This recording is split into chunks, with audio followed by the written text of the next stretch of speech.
Bom dia a todos e sejam bem-vindos à teleconferência de resultados do segundo trimestre de 2022 da Redditor São Luís. Estão presentes conosco hoje os senhores Paulo Moll, presidente, Otávio Lascano, vice-presidente financeiro e de Relações com Investidores, Maurício Lopes, vice-presidente executivo, Rodrigo Gavina, vice-presidente de operações e Leandro Reis, vice-presidente médico. Informamos que o evento está sendo gravado e ficará disponível no site de RI da companhia. Após a apresentação inicial, iniciaremos a sessão de perguntas e respostas para a sua pergunta. Basta digitar *9. Se a sua pergunta for aceita, após ser anunciado, você ouvirá o comando para digitar *6 e abrir o seu microfone. Este comando deverá ser feito apenas uma vez. Ao iniciar a sessão, essas informações serão fornecidas novamente. Antes de prosseguir, gostaríamos de esclarecer que eventuais declarações que possam ser feitas durante a teleconferência relativas às perspectivas de negócios da Redditor São Luís, projeções, metas operacionais e financeiras constituem-se em crenças e premissas da diretoria, bem como em informações atualmente disponíveis. Considerações futuras não são garantias de desempenho e envolvem riscos e incertezas, pois se referem a eventos e circunstâncias que podem ou não ocorrer.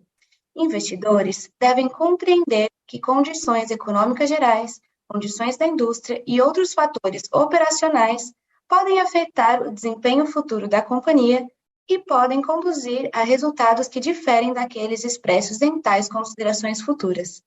Agora, gostaria de passar a palavra ao Sr. Paulo Moll, que dará início à teleconferência. Por favor, Sr. Paulo, pode prosseguir. Bom dia a todos, bem-vindos aqui ao nosso call de resultados. Eu queria começar aqui com os nossos destaques operacionais. No segundo trimestre de 2022, a gente já teve um nível bem mais baixo de atendimentos a pacientes COVID, ao comparar com o primeiro trimestre desse ano. Em geral, casos também de baixa complexidade. Olhando aqui o número de pacientes dia, a gente apresentou um crescimento de 12,5% comparado ao segundo trimestre de 2021 e um crescimento importante no número de cirurgias, crescemos 52% no número de cirurgias também comparado ao segundo trimestre de 2021. Um perfil aqui, um mix bem diferente, né? Muito mais cirurgias e menos utilização de terapia intensiva, dado que a gente teve um número recorde ali de atendimento a pacientes COVID no segundo trimestre de 2021. A gente vai falar um pouco mais sobre isso aí mais à frente. A ocupação bateu 82,6%, um patamar aqui bem saudável, em linha com o nosso histórico para o segundo trimestre. Na pauta aqui de eficiência operacional, que é uma prioridade minha aqui, do nosso time de executivos, a gente pode ver já alguns avanços, ainda que a gente ainda tenha muita oportunidade de melhoria à nossa frente. Vou destacar aqui alguns deles. Na parte de pessoal e serviços de terceiros, que a gente tinha um gasto em relação à receita de 41% em 2019. Isso no primeiro trimestre de 2022 a gente bateu 43% e já estamos com resultado melhor agora no segundo trimestre de 2022, com mais diluição, estamos com 40,3%. Isso aqui se deve à redução dos fluxos duplicados nas emergências e também através de um projeto que eu já comentei com vocês, que é o Compartilha, onde a gente tem comparado os indicadores dos nossos hospitais, área por área, e a gente tem encontrado bastante oportunidade de padronização. Vamos ter um ganho de eficiência importante, parte dele a gente já trouxe e parte a gente ainda vai buscar aí para os próximos meses. Destacar aqui duas áreas onde a gente tem contratos com terceiros, e essa padronização vai trazer reduções importantes na parte de limpeza e na parte de nutrição. A gente ainda tem muitas iniciativas que não impactaram o segundo trimestre, mas estão em curso aí para beneficiar o segundo semestre desse ano. Falando aqui das despesas administrativas, a gente chegou a bater 4% em 2021, mas já conseguimos uma diluição maior em 2022, estamos em 3,5%, e obviamente com possibilidade de continuar diluindo nesse nosso gasto corporativo. Na parte de materiais e medicamentos, a gente tinha um patamar de 19% em relação à receita em 2019, atingimos 22% em 2021, e é uma área que a gente tem dado bastante foco. A gente agora no segundo trimestre de 2022, a gente já apresenta uma melhora para 20,4%, mas eu particularmente ainda estou insatisfeito com esse patamar. A gente pode ser mais eficiente do que em 2019, a gente vai perseguir isso. Então, a gente tem uma série de negociações aqui em curso, onde a gente está buscando concentrar volume no número menor de fornecedores, usar aqui a nossa escala a nosso favor, obviamente privilegiando a utilização de insumos de alta qualidade, mas temos bastante eficiência para trazer, bastante redução de custo, que a gente espera apresentar aí nos próximos trimestres. No capital de giro, que tem sido um grande foco nosso, que a gente comentou no último call, a gente conseguiu entregar uma melhora. Em dezembro de 2021, a gente estava com 122 dias no contas a receber. Agora, em junho, a gente conseguiu reduzir para 115 dias. Então, tem sido aí um trabalho contínuo nas nossas unidades, nas nossas áreas de faturamento, recursos de glosas, enfim, toda a área comercial da companhia. Os reajustes, a gente tinha comentado que a gente estava buscando reajustes em linha com a inflação e a gente conseguiu. A gente tem grandes operadoras que a gente tem um reajuste no meio do ano, que estão entrando em vigor aí em julho e agora agosto, e a gente conseguiu essas negociações em linha com o IPCA do período. Falando de ticket, a gente, quando olha hospital por hospital, a gente consegue enxergar o nosso crescimento em linha com a inflação, olhando para os mesmos procedimentos, o que nos deixa tranquilos em relação a esse caminho. Mas, quando a gente faz uma comparação no consolidado com 2021, a gente não enxerga crescimento. Isso porque a gente teve um mix muito diferente, né? Quando a gente cresce 50% no número de cirurgias, a gente está trazendo de volta um grande volume das cirurgias de baixa e média complexidade, que aconteceram num número muito menor no segundo trimestre do ano passado, em especial uma utilização menor de terapia intensiva, dado que a gente teve um número recorde de terapias intensivas no primeiro semestre, de forma geral, do ano passado, por conta dos pacientes COVID. Tem um segundo fator aqui, mas de impacto bem menor, mas que tem alguma diluição de ticket, que é a incorporação dos novos hospitais que chegam com tickets menores do que os nossos tickets médios. Então, o que a gente espera é que nos próximos trimestres a gente vá paulatinamente vendo a normalização dessas comparações conforme a gente vai olhando períodos que tiveram um mix mais parecido, mais comparável. A nossa pauta aqui é ESG, destacar que a gente no final de junho aprovou no nosso Conselho de Administração uma série de metas aqui relacionadas à sustentabilidade. Essas metas vão nos ajudar aqui a medir o nosso desempenho nos próximos anos e estão alinhadas com o nosso compromisso com o Pacto Global da ONU. Destacar também que a gente foi premiado pela revista Exame entre os melhores do ESG de 2022, mostrando que a gente está aí no caminho certo quando o tema é sustentabilidade. Falando aqui do nosso esforço aqui de digital, que a gente procura sempre trazer para vocês, que tem sido importante aí como uma forma de fidelizar e atrair novos clientes. A gente tem essa plataforma ampla de agendamento online. Nos primeiros 6 meses de 2021, a gente teve 13 milhões de sessões na nossa página. A gente conseguiu crescer para 26 milhões, quer dizer, dobramos o volume agora nesses 6 primeiros meses de 2022. Também, para completar essa jornada digital dos pacientes, a gente fez uma aquisição de um blog chamado Tua Saúde. Ele é o maior blog da língua portuguesa. Ele tem 65 milhões de visitas por mês, um número bem impressionante. São mais de 9 mil artigos relacionados à saúde e a gente vai buscar, obviamente, aí a integração dessa nossa grande plataforma de agendamento com o blog Tua Saúde. Sem dúvida, aí tem oportunidades para a companhia. Destacar também aqui as inaugurações recentes da Redditor. A gente, em maio, inaugurou o novo prédio do Hospital Sino Brasileiro em Osasco.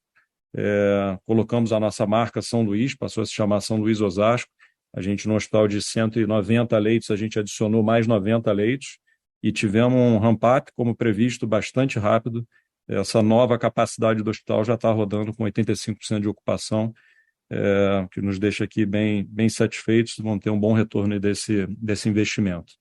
Inauguramos também agora, na semana passada, a Maternidade Star, aqui em São Paulo. É um conceito inovador, sem dúvida vai se tornar aí uma grande referência no país nessa especialidade. Destacar também um grande diferencial da Redditor, que é o fato de a gente ter 6 mil leitos em construção. Essa área de engenharia vem fazendo um trabalho bastante importante, né? 6 mil leitos entre os que estão em projetos, os que estão já em construção. 60% desses leitos são brownfields, como vocês sabem, onde a gente consegue ter o nosso melhor retorno sobre o capital investido. Falar um pouco também aqui da atualização da nossa transação com a Sul América. A gente soltou um comunicado aí na semana passada sobre a aprovação já na SUSEP, e a gente segue aqui o curso normal das aprovações aqui nos outros órgãos, esperando ter boas notícias aí nos próximos meses. Bom, vou passar agora aqui para o Otávio para seguir com a nossa apresentação e depois vou estar aqui disponível para as perguntas. Otávio, pode seguir, por favor. Obrigado, Paulo. Turma, eu estou aqui na página 5, indicadores operacionais de evolução Covid, começando com o gráfico à sua esquerda. A companhia reportou volumetria, a produção, medido como paciente-dia, no segundo trimestre de 2022, 708 mil pacientes-dia. Isso é um crescimento de 12,6% quando verificado contra o segundo trimestre de 2021, ou um crescimento de 9,6% quando comparado com o trimestre anterior. Esse volume de produção ele veio acompanhado, como o Paulo destacou, com uma taxa média de ocupação de 82,6%. Destaque que esse aumento da taxa média de ocupação se deu num ambiente de expansão do número de leitos operacionais da companhia. A gente vai tratar disso talvez 1 ou 2 páginas à frente. No gráfico à sua direita, a gente apresenta a evolução de pacientes COVID dentro das nossas unidades. Ex-Covid, volumetria, mais uma vez, medido como paciente-dia, cresceu 56,4% quando comparado com o segundo trimestre de 2021, ou 15,9% quando comparado com o primeiro trimestre de 2022. Estou passando à página 6 da apresentação, evolução de cirurgias, como sempre, começando com o gráfico à sua esquerda. A companhia reportou um número total de cirurgias de 118 mil cirurgias no segundo trimestre de 2022. Isso é um crescimento de 7,8% frente ao trimestre anterior, ou de 52,4% frente ao segundo trimestre de 2021. À sua direita, nós apresentamos a mesma informação, mas na mesma base de ativos. A Redditor, todo mundo sabe, faz muito M&A, constrói muito hospital, expande muito hospital, e a mesma mensagem está ali estabelecida, um crescimento de 33,9%. No segundo trimestre de 2022, quando comparado com o segundo trimestre de 2021. Os resultados do segundo trimestre de 2022, eles podem ser caracterizados por um volume de produção em todas as áreas muito forte.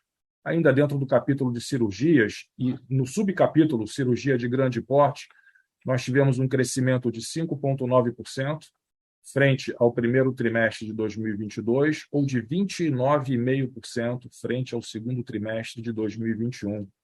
Emergências, mais de 1,5 milhão de atendimentos de emergência, um crescimento de 14,4% frente ao primeiro trimestre de 22, ou de 80,2% frente ao segundo trimestre de 2021. Nos nossos ambulatórios, um crescimento de 7% frente ao primeiro trimestre de 22, ou de 39,5% frente ao mesmo período do ano anterior. Agora sim, na página 7, evolução de leitos, como sempre, no gráfico à sua esquerda, número de leitos operacionais. Nós temos um pequeno aumento de leitos operacionais frente ao trimestre anterior, quase 100 leitos operacionais a mais, e um crescimento de 36,6% do número de leitos operacionais desde o terceiro trimestre de 2020, quando a empresa fez o primeiro filing para o seu IPO.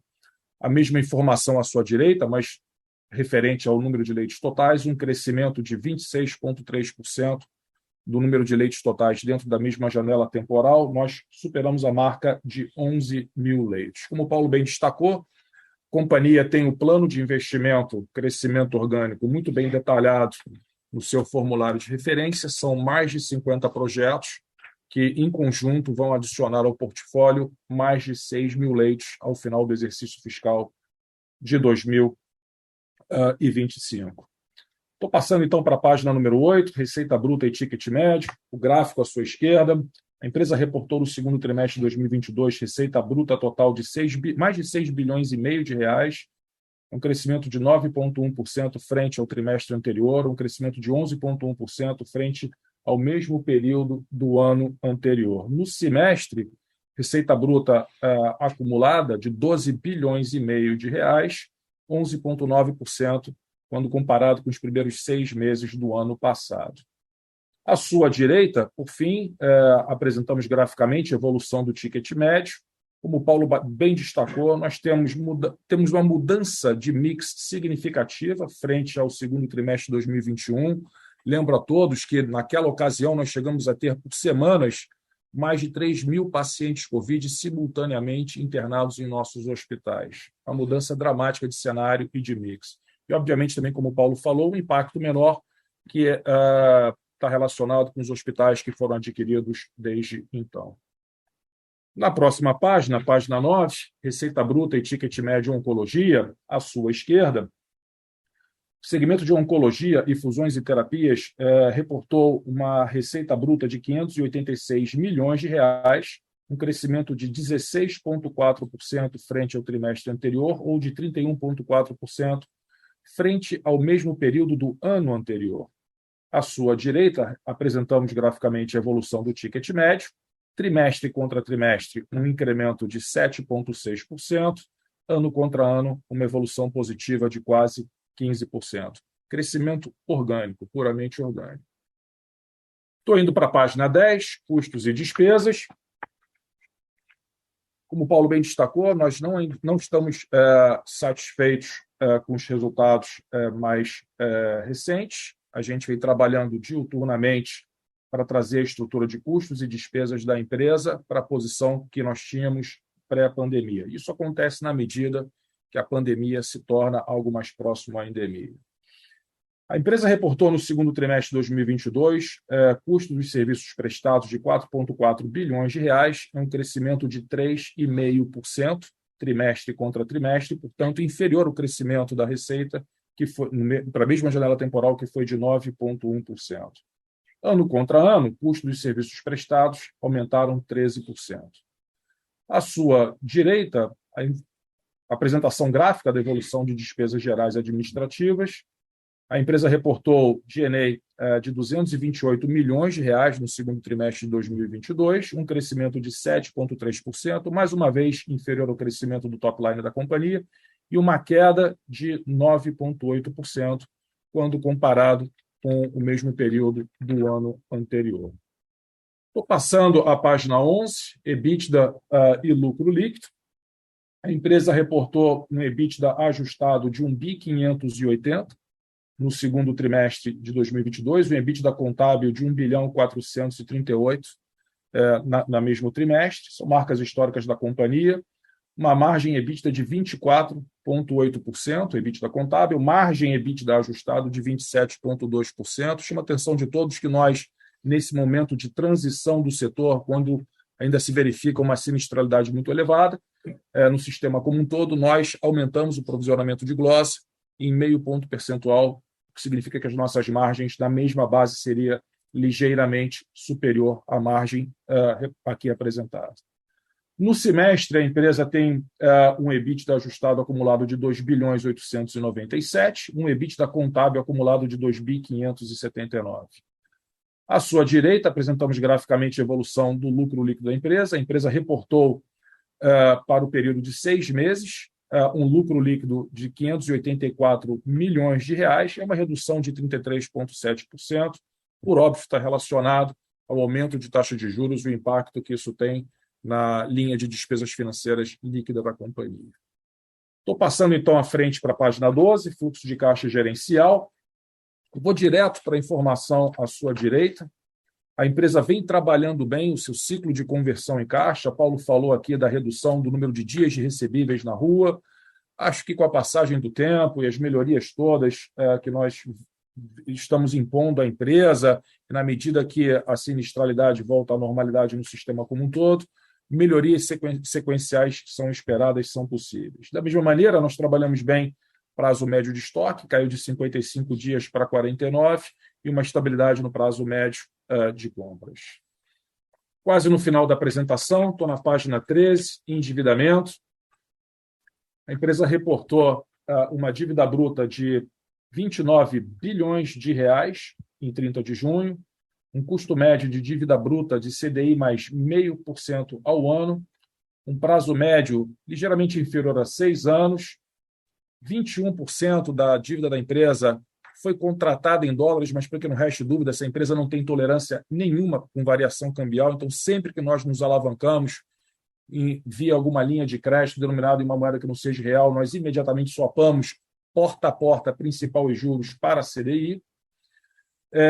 Reportamos também uma posição de caixa superior a 14 bilhões de reais, uma dívida líquida de 14,8 bilhões de reais. No centro da página, vocês podem verificar uma evolução favorável, não só no prazo médio do endividamento da empresa, mas também na administração do custo de capital de terceiro.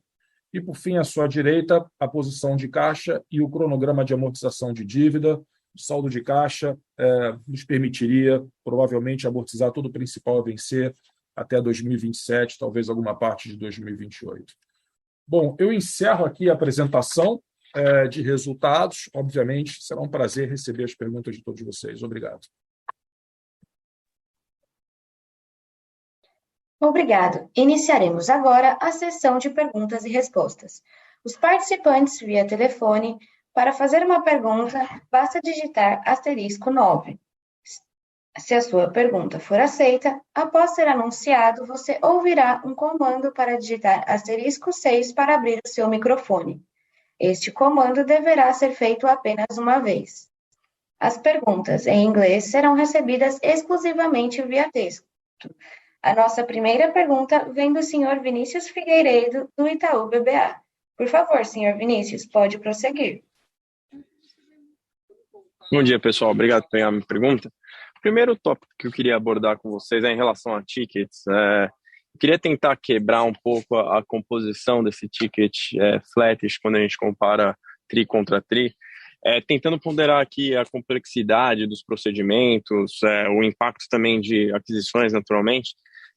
Qual que seria, dentro desses fatores, assim, o principal detrator do ticket nesse TRI?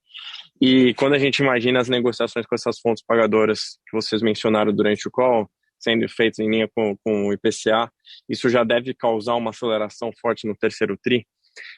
E aí o segundo tópico, se eu puder, seria em relação a menor custo e despesa de pessoal. Estou tentando entender aqui qual que é o impacto aqui da alavancagem operacional, né, dado que teve um trimestre muito forte em volume, e quanto vocês já conseguiram mostrar em revisão de quadro, né, readequando o quadro depois da pandemia. Obrigado. Bom, obrigado pela sua pergunta. Com relação a tickets, nós tivemos uma mudança muito grande no mix de pacientes e complexidade dentro dos nossos hospitais.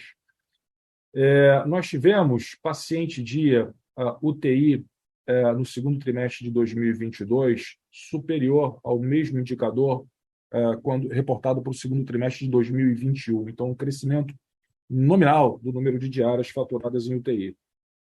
Porém, no número total de diárias faturadas pela empresa, no segundo trimestre de 2021, isso representava 46% do total da volumetria. No segundo trimestre de 2022, 41%. Ainda no capítulo UTI, o percentual de pacientes UTI ventilados no segundo trimestre de 2021 era de 31,5%. No segundo trimestre de 2022, esse percentual era de 10,5%. Então, essa é informação evidência forte, suficiente sobre essa mudança de complexidade que nós verificamos dentro dos nossos hospitais. Para que não reste dúvida, o número de diárias, nominalmente falando, ele vem crescendo. Mas quando a gente traz para dentro da empresa uma volumetria muito maior, como o Paulo bem destacou, a gente acaba trazendo também um número maior de casos de média, baixa complexidade. A mesma informação a gente registra no capítulo cirurgias. Nós temos um crescimento substancial do número de cirurgias e temos um crescimento substancial do número de cirurgias de grande porte. Mas cirurgias de grande porte, dentro do total de cirurgias no segundo trimestre de 2021, era 8,3%. No segundo trimestre de 2022, 7%. Eu vou parafrasear aqui o Paulo Moll. Quando a gente olha procedimento por procedimento, hospital por hospital, a gente verifica que a metodologia verbalizada para vocês, por ocasião do nosso IPO, depois do follow-on e as diversas interações rotineiras que nós temos, de que os nossos tickets médios eles crescem à razão de IPCA, talvez mais 1 ponto percentual de spread e outros pontos percentuais advindos de outros serviços que nós faturamos, ela ainda está presente. Acho que para completar aqui a minha resposta sobre tickets, nós temos, na medida que qualquer exercício fiscal avança, nós avançamos dentro de qualquer exercício fiscal, nós temos o benefício do efeito cumulativo das diversas negociações com as diversas fontes pagadoras. Lembro a todos que nós temos uma grande concentração de negociações que são concretizadas, todo e qualquer exercício fiscal, na virada do primeiro semestre para o segundo semestre. Então, sim, é de se esperar que os tickets médios, medidos, e reportados regularmente para vocês, venham a apresentar uma evolução positiva, mais favorável daqui para frente. Bom, a sua... Tá, excelente. Vai lá, desculpa. Não, me diga.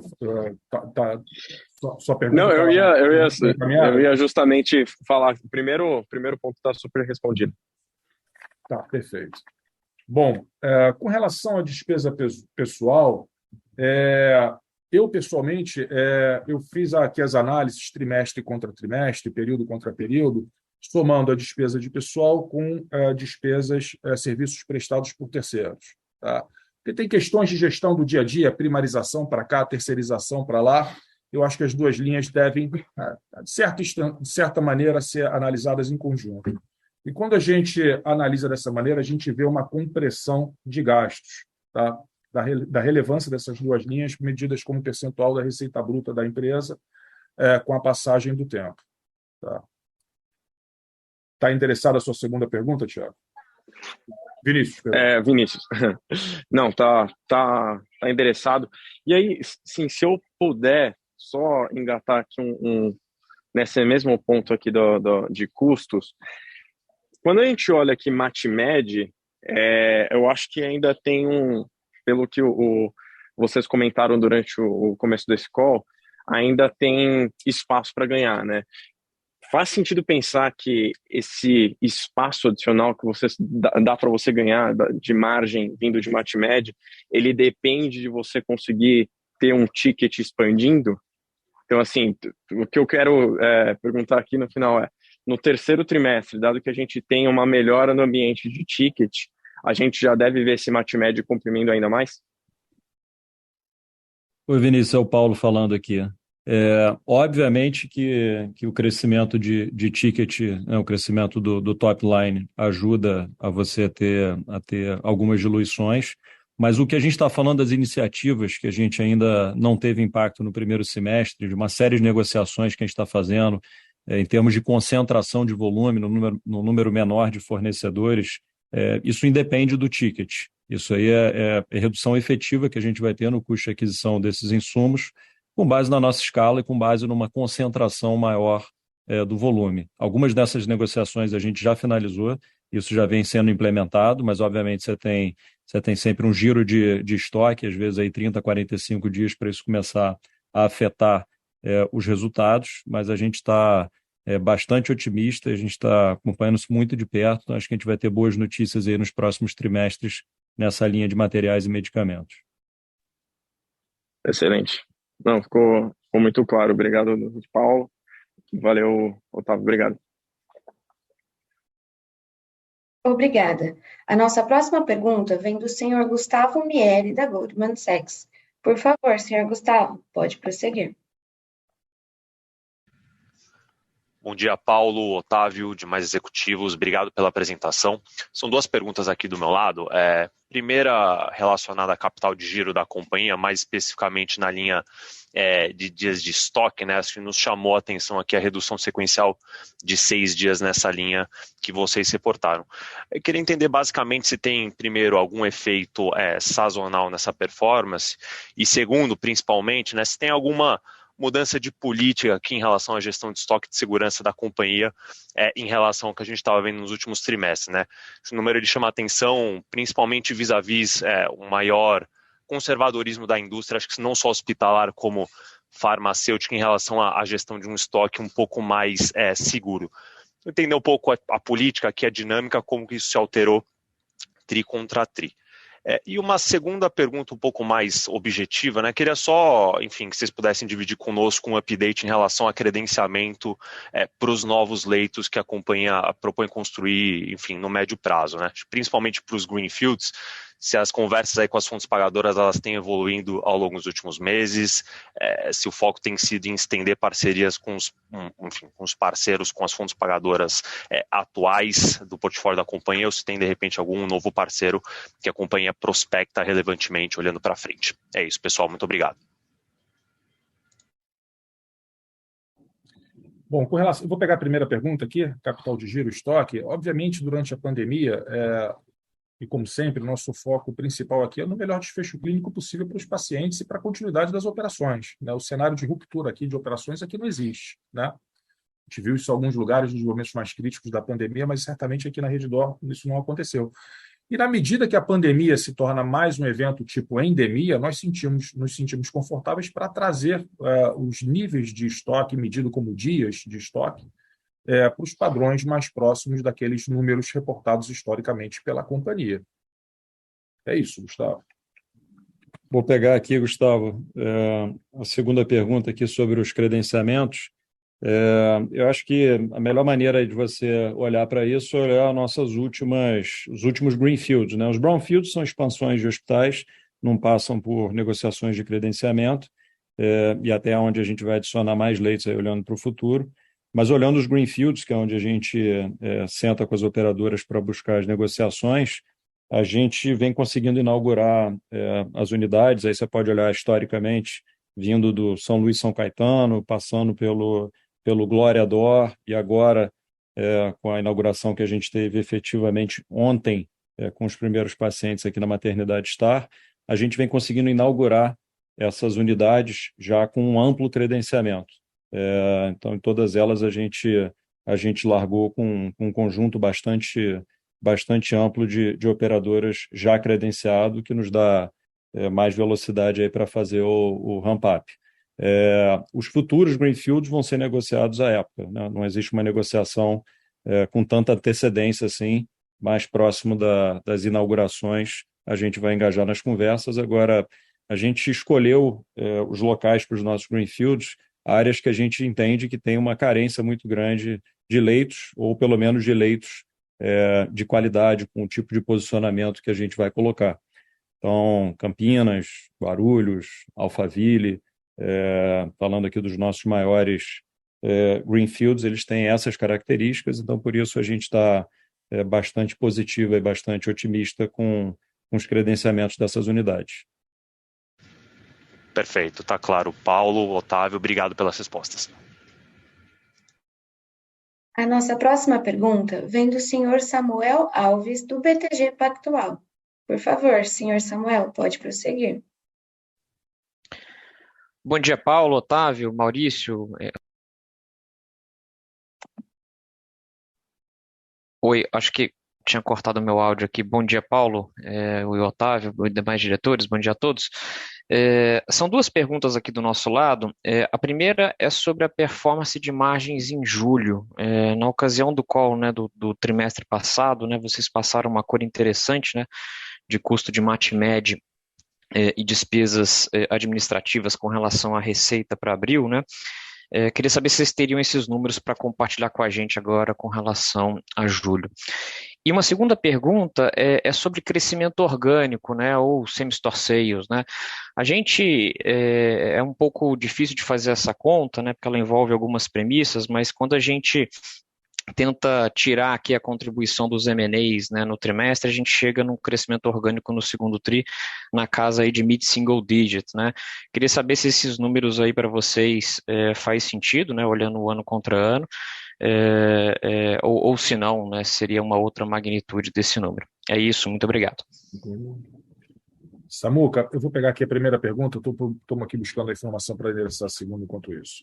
Cara, a gente não vai dar guidance sobre julho, o que eu posso dizer é que a mesma dinâmica, né, de mercado, né, volumetria muito alavancada, os hospitais estão cheios, que essa mesma dinâmica de mercado se faz presente até o presente momento. Mas a gente não tem nenhum guidance para passar com relação ao mês de julho para vocês nesse momento. Você pode repetir a sua segunda pergunta, por favor, Saulo?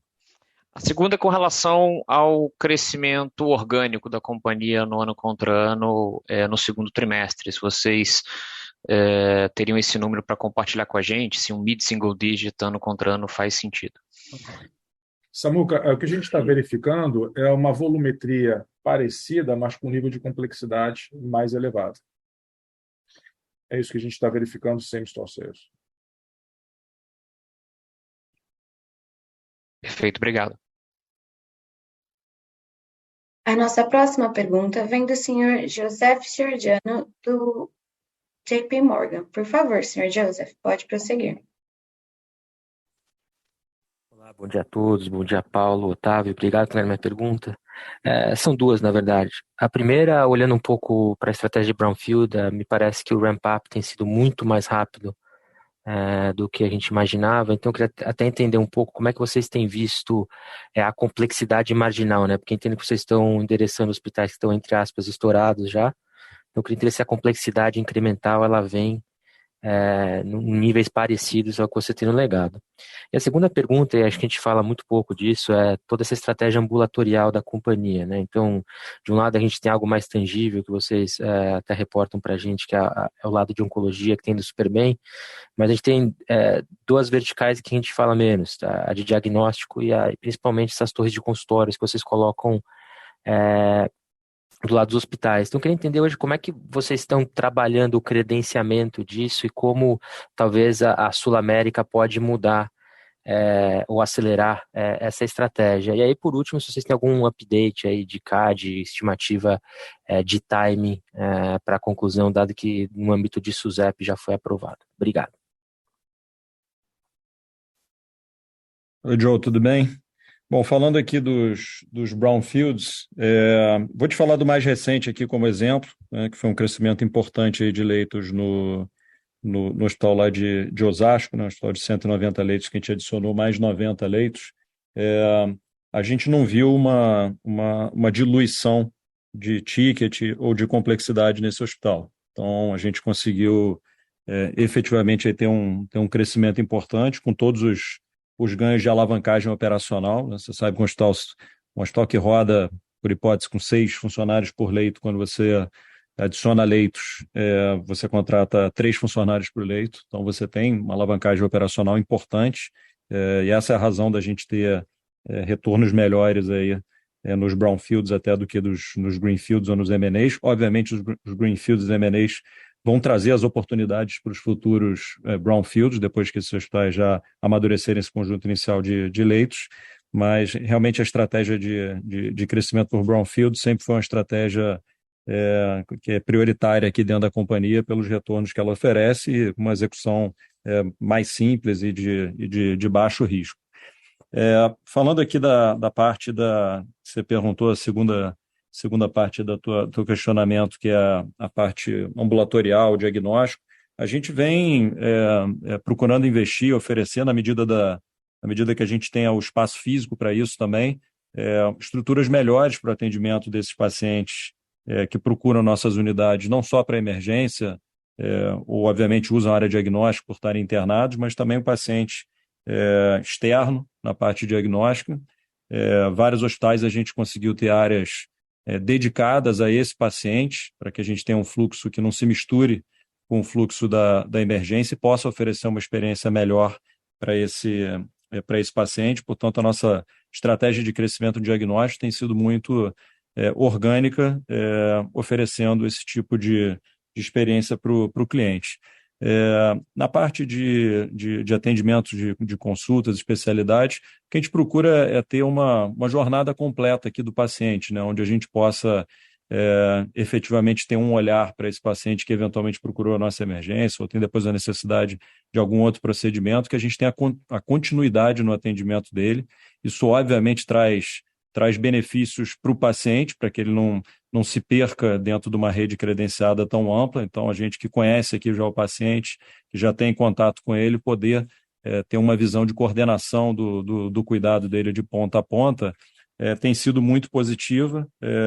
A gente tem um conjunto de de credenciamentos bastante amplo aqui com as operadoras, que nos permite ter essa continuidade do atendimento. Eu acho que é a maneira que a gente traz aqui mais sustentabilidade, inclusive, para o setor, né? Na medida que a gente consegue atuar no momento certo, a gente consegue atuar com prevenção, enfim, tendo aqui um conjunto de médicos de diversas especialidades, tendo um olhar completo para esses pacientes. Na questão, acho que o último ponto que se abordou na questão de CAD e dos outros órgãos aí reguladores, eu diria que está dentro de um curso normal, dentro do esperado. Preferiria aqui não dar uma previsão aqui de prazos, mas eu te diria que está dentro de uma estimativa normal para uma transação desse tamanho. A gente está aqui bem positivo que mais alguns meses a gente vai ter as aprovações. Perfeito, muito obrigado, Paulo. A nossa próxima pergunta vem do senhor Fred Mendes, do Bank of America. Por favor, senhor Fred, pode prosseguir. Bom dia a todos, obrigado pelo call. Na realidade é só mais uma aqui, é só uma pergunta. Em relação à dinâmica da tabela de preço das adquiridas, né? Ver se faz sentido aqui essa tese. Enfim, quando vocês compram uma empresa, imagina um hospital, vocês fazem melhorias ali operacionais de qualidade e depois eventualmente tem um reajuste na tabela de preço, né? Imagino. Queria entender mais ou menos qual o prazo que eventualmente demora essas melhorias de qualidade e eventualmente se tem de fato uma mudança na tabela de preço, o que dá para falar sobre isso, enfim, o prazo que demora, seria ótimo, pessoal, obrigado. Legal, Fred. Bom, como você pode imaginar, tem perfis muito diferentes de hospitais que a gente adquiriu. Tem hospitais que têm até tickets mais altos do que a média que a gente tem aqui na companhia. Mas o que eu posso dizer é que, via de regra, a gente não tem uma mudança de tabela, um reposicionamento completo das tabelas. Isso seria em casos, eu diria assim, excepcionais. Obviamente, a gente busca ter toda a eficiência dentro dos processos. A gente fala bastante aqui das dificuldades, né, que muitas vezes esses hospitais têm na gestão da parte de compras, da gestão também dos seus controles, dos seus processos de faturamento. Muitas vezes tem contas perdidas, contas mal faturadas. Isso é um processo que eu diria que na parte de compras ele é mais rápido, em até 3 meses a gente tem essa integração. A gente também, eu diria que num prazo de até 6 meses, a gente consegue ter uma integração com as nossas áreas corporativas, CSC, para a gente ter essa diluição de custos. E os processos dentro do hospital, isso pode demorar aí entre 6 meses e 1 ano. Eu diria que mesmo 1 ano depois da aquisição, a gente continua tendo oportunidades de melhorias, de revisão de processos que impactam positivamente esses hospitais. Como a gente fez uma quantidade de aquisições muito grande simultaneamente, né? E a gente tem, obviamente, nossos times de integração aqui, que a gente conseguiu paralelizar bastante coisa, mas, obviamente, que a gente não atuou simultaneamente com o mesmo foco nesses 17 hospitais. Então, a gente está satisfeito com o que a gente vem conseguindo entregar de melhorias dentro desses hospitais, mas tem alguns deles que só vão atingir as margens ali que a gente entende que sejam patamares saudáveis de margens em 2023. Então, tem sido uma melhora contínua, trimestre a trimestre, e tivemos, obviamente, aí uma priorização que a gente teve que fazer pela quantidade bastante grande que a gente teve de aquisições simultâneas. Não, perfeito, Paulo, super claro, obrigado. Acho que era exatamente mais para entender mesmo se, eventualmente, você teria espaço para ter uma revisão maior em ticket, né? Isso poderia, eventualmente, ajudar o seu ticket olhando no ano contra ano, né? Dado que teve alguma concentração no final do ano passado, mas acho que pelo que você falou, o ajuste foi muito mais na parte de custos do que na parte de preço, né? Eu diria que no ticket o maior impacto que a gente tem não é uma revisão de tabela. Na verdade, aí sem generalizar, né? Porque a gente adquire hospitais de perfis distintos, né? Mas tentando falar assim de uma maneira geral, a oportunidade que a gente tem de melhoria de ticket nos hospitais que a gente adquire ofertando mais qualidade, né? Na hora que você entra num hospital, oferta tecnologia médica melhor, oferta uma estrutura de diagnóstico melhor, você consegue atrair médicos, especialidades e cirurgias mais complexas. Então, passa bastante a melhoria de ticket nesses hospitais por você qualificá-lo para conseguir atender o paciente mais complexo. Perfeito, super claro. Paulo, obrigado. Obrigada. A nossa próxima pergunta vem do senhor Ricardo Boiati, do Banco Safra. Por favor, senhor Ricardo, pode prosseguir. Oi, bom dia, Paulo, bom dia, Otávio, demais participantes do call. A minha primeira pergunta tem a ver com contas a receber. É legal ver a melhora sequencial aí no dia de recebíveis. A gente notou também que o saldo de contas em atraso se manteve estável, tri contra tri, bem em linha aí com o histórico da companhia, e o índice de cobertura aí das contas em atraso também evoluiu sequencialmente, né? Se a gente pegar a provisão sobre o saldo acima de 90 dias vencido, né? Mas esse saldo, esse índice, né, de cobertura, ele ficou ainda bem abaixo do histórico da companhia, apesar da evolução aí no trimestre. A minha pergunta aqui é se a companhia vê uma expectativa desse indicador melhorar, né, à medida que a sinistralidade do sistema como um todo também evolua, se esse é um índice que deveria evoluir positivamente naturalmente aí com essa melhora de perspectiva, ou se eventualmente pode haver necessidade de algum provisionamento adicional aqui para contas a receber. Essa é a primeira pergunta. E a segunda pergunta com relação à oportunidade de aquisições, né? E aí em três verticais aí no core, né, de hospitais, se a companhia continua vendo boas oportunidades aí para seguir entregando, né, aqueles 1.000 leitos aproximadamente por ano, né, na vertical principal aí de hospitais, e nas verticais de oncologia e diagnósticos, se tem oportunidades interessantes aí surgindo também para acelerar mais ainda aí o crescimento nessas verticais através de potenciais aquisições. Do meu lado é isso aí, pessoal. Obrigado. Ricardo, eu vou começar aqui com a segunda parte da tua pergunta sobre as aquisições. A gente continua aqui com um time de M&A bastante ativo, buscando aí oportunidades, principalmente em hospitais, onde a gente entende que a gente tem no lado de M&A mais valor para ser criado. Quando a gente olha para diagnóstico, quando a gente olha para oncologia, começando pela oncologia, a gente gosta bastante da estratégia orgânica que a gente vem adotando. Então, nos parece ser uma estratégia que tem funcionado. A gente muitas vezes adquire hospitais ou constrói hospitais que a gente passa a ofertar ali um centro de câncer numa região que antes não era assistida. Atraímos mais médicos, tentamos atrair as melhores referências das regiões, e essa estratégia tem funcionado bem com retorno sobre o investimento melhor do que se a gente estivesse crescendo via aquisições nessa área. Na parte de diagnóstico, a gente tem olhado, mas bastante seletivamente. Então, a gente está aberto, obviamente, se for um ativo interessante, mas também temos tido aqui um crescimento, uma prioridade no crescimento orgânico que eu comentei agora há pouco, com essas áreas de diagnóstico voltadas ao paciente externo, que a gente estruturou dentro dos nossos hospitais. Vou passar agora aqui para o Otávio para complementar aí com a primeira parte da pergunta aí sobre o contas a receber.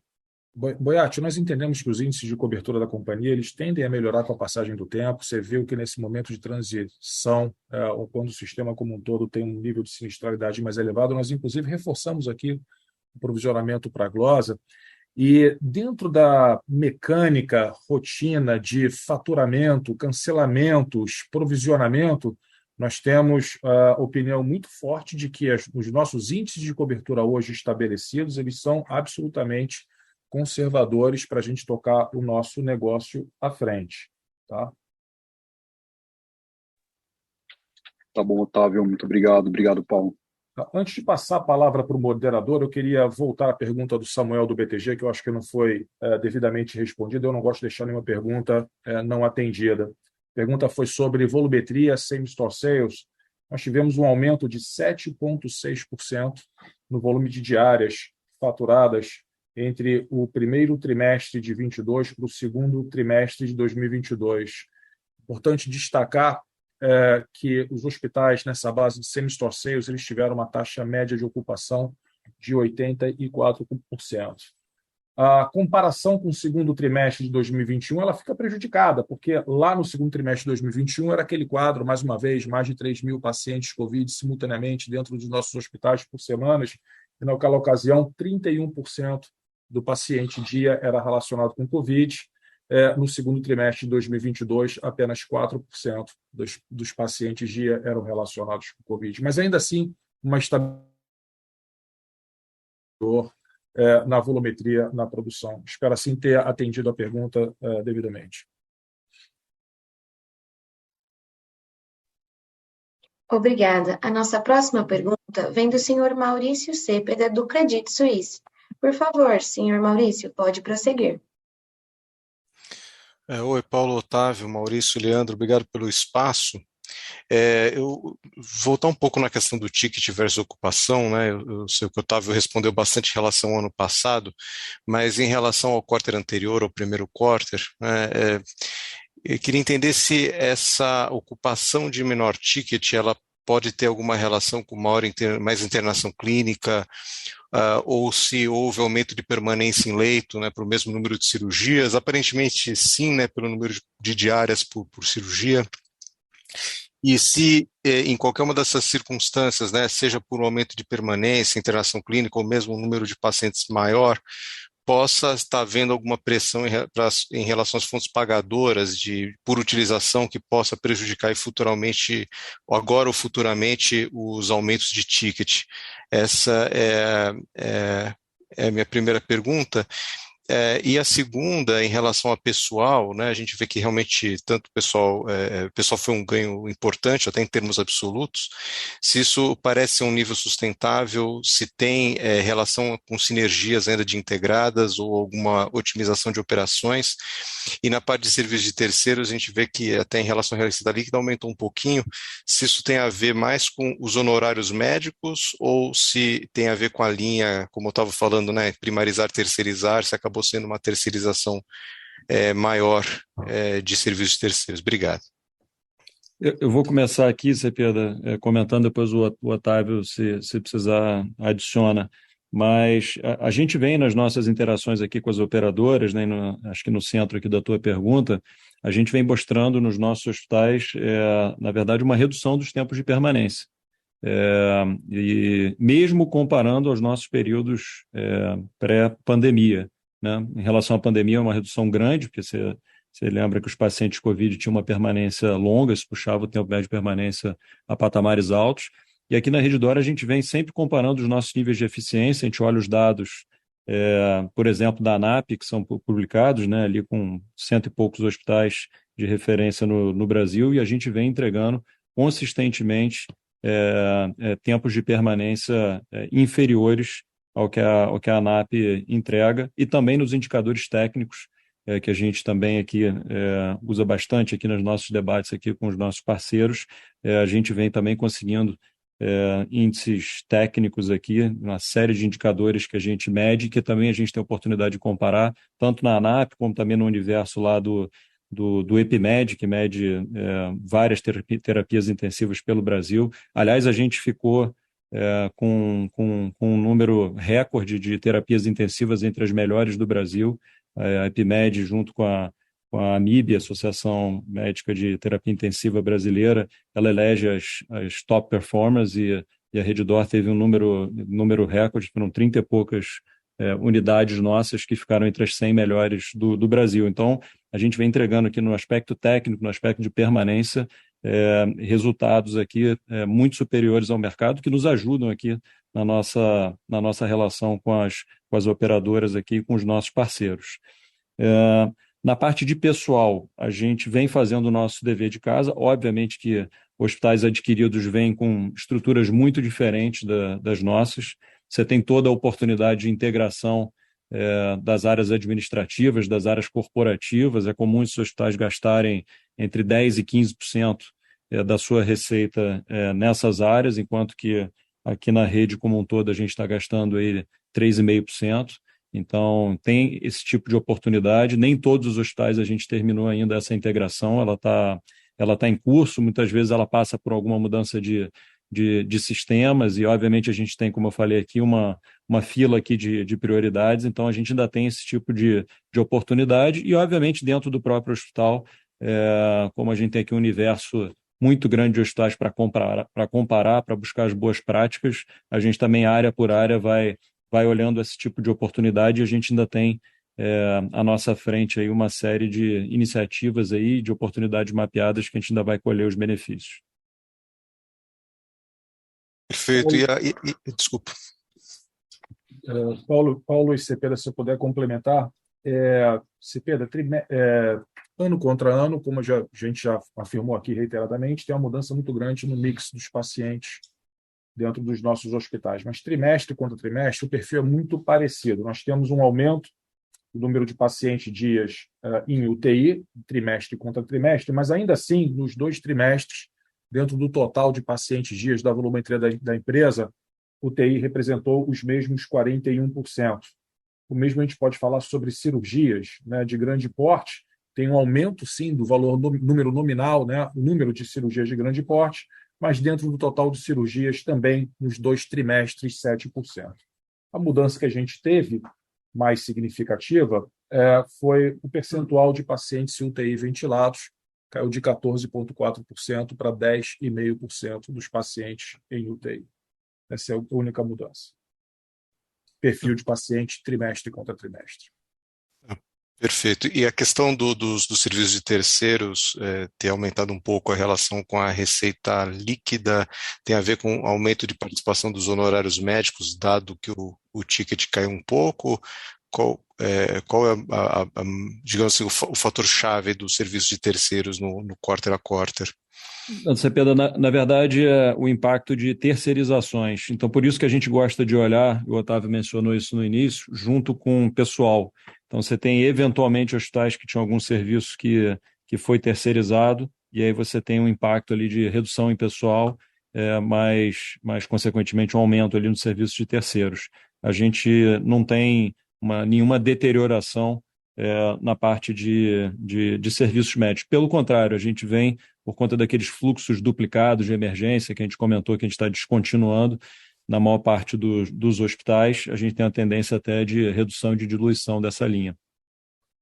Se puder complementar, Paulo, o nosso top line trimestre contra trimestre andou 9,1%, quando a gente analisa pessoal e serviço de terceiros, trimestre contra trimestre andou 2,1%. Vou me permitir me fazer repetir aqui, custo de serviços prestados cresceu 3,5%, também abaixo do que cresceu nosso top line, e despesas administrativas 7,3%, a mesma mensagem passada aqui para vocês. Perfeito, claríssimo. Obrigado, Paulo. Obrigado, Otávio. Imagina. A nossa próxima pergunta vem do senhor Vinícius Ribeiro, da UBS. Por favor, senhor Vinícius, pode prosseguir. Pessoal, bom dia a todos, obrigado por pegarem a pergunta. São 2 aqui do nosso lado, como de praxe. Primeiro, falando um pouco de backlog de procedimentos, né, ainda tem sido um tema recorrente na discussão, tanto na mídia quanto no resultado da ação dos pagadores. Então, eu só queria ver com vocês se a gente deveria esperar alguma mudança de sazonalidade ou de complexidade, né, de volumes para o segundo semestre, que possa trazer níveis maiores de margens para esse período. E a segunda pergunta um pouco mais para depois da aprovação da Sul América, queria ver um pouco a visão de vocês a respeito da sinistralidade do setor, né? Vocês até mencionaram durante a apresentação de vocês, levando em conta que em breve vocês vão ser um operador desse segmento e que existe um certo trade-off entre preço e número de beneficiários, queria ver um pouco de vocês aí se tem alguma visão específica sobre o nível de sinistralidade atual e o que esperar para frente, de novo, uma vez que vocês vão ser operador de uma fonte pagadora muito relevante. Obrigado. Bom, Vinícius, começando aqui pela tua segunda pergunta, a gente ainda não está lá dentro, né? A gente ainda não está participando, de maneira aí que a gente possa fazer algum comentário específico aí sobre a Sul América.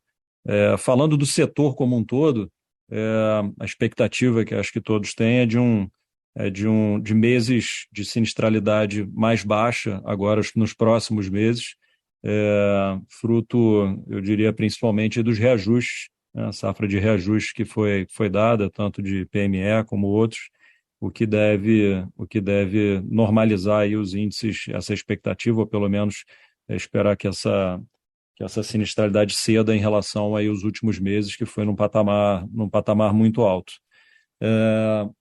Vou passar aqui para responder a tua primeira pergunta aí da questão de margem para o Otávio.